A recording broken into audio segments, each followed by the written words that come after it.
राहुल जी आज तैयार नहीं थे, देर से उठे होंगे। सावरकर नहीं हूं मैं, आप सावरकर हो भी नहीं सकते। पार्टी का शुक्रगुजार हूं कि उन्होंने मुझे अविश्वास प्रस्ताव पर जो है पहले वक्ता के तौर पर बोलने के लिए खड़ा किया। मैं ये सोच रहा था कि राहुल जी बोलेंगे क्योंकि मीडिया में तरह तरह की खबरें आ रही थी, लेकिन लगता है कि शायद राहुल जी आज तैयार नहीं थे, देर से उठे होंगे तो नहीं बोल पाए। कोई बात नहीं है, गौरव गोगोई जी ने बोला, बहुत अच्छा बोला।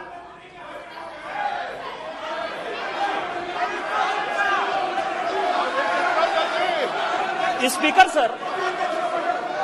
सर, गौरव गोगोई जब बोल रहे थे इस कांग्रेस पार्टी को शहादत के बारे में, लोगों का क्या बलिदान है इसके बारे में कुछ पता नहीं है।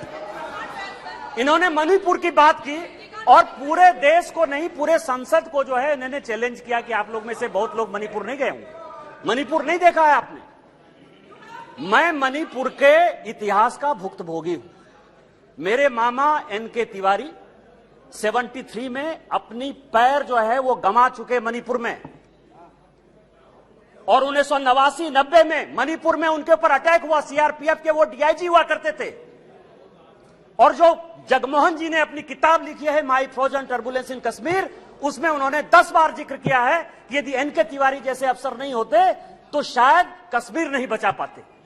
और वही एनके तिवारी जब मणिपुर में आईजी बनकर गए तो आपकी सरकार ने उसी ओपीएम लॉबी के तहत उनको गिरफ्तार कर लिया और कोर्ट ने कहा कि ये आप कर सकते हैं।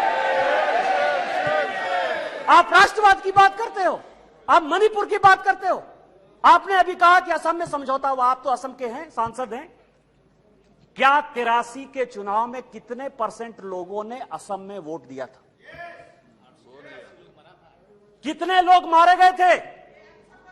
और जब आपने all India Assam students union के साथ समझौता किया तो उस समझौते का एक पार्ट था कि ये सरकार जो है हटाई जाएगी, आपकी सरकार खत्म की जाएगी। क्या वो समझौते का पार्ट नहीं था? मैं तो माननीय गृह मंत्री जी को कहूंगा कि वो समझौते का जो पूरा प्रारूप है इस सदन के अंदर जब अपना जवाब दें तो शायद वो जवाब देंगे।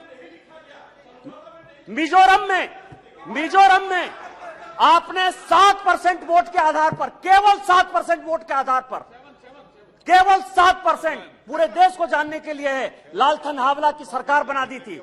और इसीलिए जब लाल डेंगा के साथ सरकार बनाई आपने, जब उनके साथ समझौता किया तो 7% के साथ आप उसको डेमोक्रेसी चलाने देते। इतिहास में जाइए, इतिहास में झांकिए, अलग अलग तरह की बातें करते हैं। कल राहुल जी आए, ऐसा हंगामा हुआ, पूरी दुनिया आ गई। राहुल जी गए कब थे? हम लोग भी यहां सारे सांसद बैठे हैं और उनको जानकारी होनी चाहिए कि हम जो है बजट सेशन में यहां आए थे, मार्च अप्रैल में यहां आए थे ना। राहुल जी थे बजट सेशन में कि नहीं थे ना?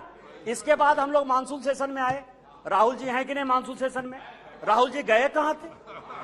कहां गए थे? किस तरह की चर्चा है? और दूसरी बात यह है कि जिस सुप्रीम कोर्ट के जजमेंट के आधार पर आए हैं उसने अभी जजमेंट नहीं दिया है, अभी स्टे ऑर्डर दिया है। और तो भी उन्होंने कहा है, लोग कहते हैं प्रधानमंत्री मौन है, प्रधानमंत्री माफी नहीं मांगते, प्रधानमंत्री चीजें नहीं बोलते। मैं ये कह रहा हूं कि ये क्या नहीं कर रहे हैं, या अभी भी कह रहे हैं, दो चीजें कह रहे मैं माफी नहीं मांगूंगा। क्यों माफी मांगे भाई? मोदी तो बहुत छोटा जात है, नीच जात है, ओबीसी है, ओबीसी से क्यों माफी मांगेंगे? बड़े आदमी है। और दूसरी बात यह है कि सावरकर नहीं हूं मैं, सावरकर नहीं हूं मैं, आप सावरकर हो भी नहीं सकते, कभी जिंदगी भी नहीं हो सकते। 28 साल उस आदमी ने जेल में गुजारा है, आप अपनी तुलना सावरकर से करते हैं, कभी सावरकर नहीं हो सकते।